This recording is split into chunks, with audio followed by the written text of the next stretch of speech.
Hello नमस्कार, welcome to Kargil News India में आस्था शर्मा। तो आइए आज की बड़ी खबरों पे नजर डालते हैं। सीजेपी के अभिजीत दिपके ने जांच के लिए जताई सहमति। अभिजीत दिपके ने अमेरिका में पढ़ाई से जुड़े सवालों पर कहा है कि यदि किसी तरह की जांच होती है तो वे उसके लिए पूरी तरह तैयार हैं। उन्होंने कहा कि उनके पास छिपाने के लिए कुछ भी नहीं है और वे सभी आवश्यक दस्तावेज उपलब्ध कराएंगे। कावेरी जल विवाद, तमिलनाडु के किसानों का अनोखा प्रदर्शन। तमिलनाडु में किसानों ने कर्नाटक से कावेरी नदी का पानी छोड़ने की मांग को लेकर नदी किनारे रेत में गर्दन तक खुद को दबाकर विरोध प्रदर्शन किया। किसानों का कहना है कि पानी की कमी के कारण कुरवई धान की फसल पर संकट मंडरा रहा है। ड्रग्स मामलों के लिए विशेष एनडीपीएस अदालतों का गठन। देश भर में मादक पदार्थों से जुड़े लगभग 3.9 लाख लंबित मामलों के तेजी से निपटारे के लिए केंद्र सरकार ने राज्यों और केंद्र शासित प्रदेशों को विशेष एनडीपीएस अदालतें स्थापित करने का निर्देश दिया है। इसका उद्देश्य ड्रग्स से जुड़े मामलों में न्याय प्रक्रिया को तेज करना है। संसद के मॉनसून सत्र के 11वें दिन भी विपक्ष के हंगामे के कारण लोकसभा और राज्यसभा की कार्रवाई बाधित रही। हालांकि लोकसभा में 2 विधेयक पेश किए गए। सरकार ने संकेत दिए हैं कि जैसे ही सदन की कार्रवाई सामान्य होगी, अगले सप्ताह महत्वपूर्ण विधेयकों पर चर्चा आगे बढ़ाई जाएगी। सुप्रीम कोर्ट ने जंतर मंतर के विकल्प के रूप में नए प्रदर्शन स्थल की मांग वाली जनहित याचिका पर सुनवाई करने के लिए सहमति दे दी है। मुख्य न्यायाधीश ने कहा कि याचिका में क्षेत्र में लोगों की आवाजाही और पहुंच से जुड़ी चिंताएं उठाई गई हैं। तमिलनाडु के तिरुपरम कुंद्रम विवाद में सुप्रीम कोर्ट ने राज्य सरकार की याचिका पर सुनवाई के लिए सहमति दी, लेकिन फिलहाल कोई अंतरिम राहत नहीं दी।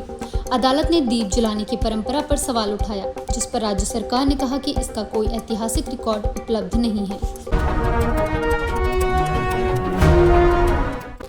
संसद के मॉनसून सत्र के दौरान विपक्ष ने अमित शाह कहाँ हैं लिखे बैनर दिखाकर सीजेपी के चलो सांसद मार्च पर हुई कार्रवाई को लेकर गृह मंत्री से जवाब मांगा। साथ ही विपक्ष ने राम मंदिर दान चोरी मामले पर संसद में चर्चा की मांग भी उठाई। सीजेपी के अभिजीत दिपके ने अपनी अमेरिका की पढ़ाई और जंतर मंतर के विरोध प्रदर्शनों के लिए धन की व्यवस्था को लेकर सफाई दी। यह स्पष्टीकरण गुजरात के एक आरटीआई कार्यकर्ता द्वारा उनकी विदेशी शिक्षा के खर्च के स्रोत पर सवाल उठाए जाने के बाद आया। महिला पहलवानों के यौन उत्पीड़न मामले में बृजभूषण शरण सिंह को बरी किए जाने के फैसले को विनेश फोगाट समेत अन्य महिला पहलवान चुनौती देंगे। उन्होंने कहा कि सरकार और पूरा सिस्टम शुरू से ही बृजभूषण को बचाने की कोशिश करता रहा।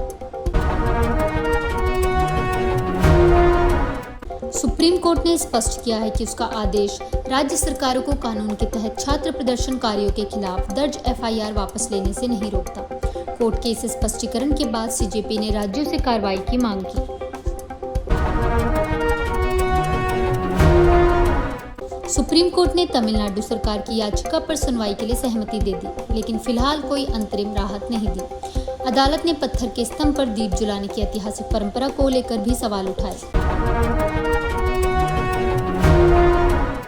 सीजेपी के संस्थापक अभिजीत दिपके ने कहा कि उन्होंने अमेरिका में अपनी पढ़ाई, स्कॉलरशिप और एजुकेशन लोन की मदद से पूरी की।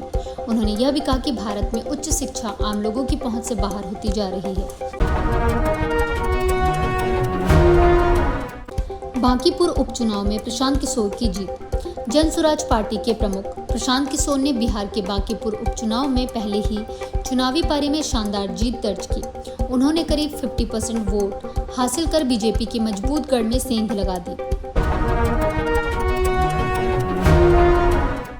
बांकीपुर उपचुनाव के नतीजों पर अरविंद केजरीवाल ने कहा कि बीजेपी अपने राष्ट्रीय अध्यक्ष की सीट भी हार गई। उन्होंने दावा किया कि यह परिणाम केंद्र सरकार के खिलाफ बढ़ते जन आक्रोश का संकेत है। सुप्रीम कोर्ट के स्पष्टीकरण के बाद सीजेपी ने केंद्र और बीजेपी शासित राज्यों से छात्र प्रदर्शनकारियों के खिलाफ दर्ज एफआईआर तुरंत वापस लेने की मांग की। कोर्ट ने कहा कि आपराधिक पृष्ठभूमि का अपवाद केवल गंभीर और जघन्य अपराधों पर लागू होता है। अमेरिकी राष्ट्रपति डोनाल्ड ट्रंप ने कहा कि ईरान युद्ध को लेकर सोमवार से बातचीत शुरू होगी। उन्होंने बताया कि फिलहाल बड़े सैन्य हमलों को रोक दिया गया है ताकि कूटनीतिक समाधान निकाला जा सके। भारत 4 और 5 अगस्त को हैदराबाद में ब्रिक्स भ्रष्टाचार निरोधक कार्य समूह की दूसरी बैठक की मेजबानी करेगा। बैठक में भ्रष्टाचार रोकने, सूचना साझा करने और सदस्य देशों के बीच सहयोग बढ़ाने पर चर्चा होगी।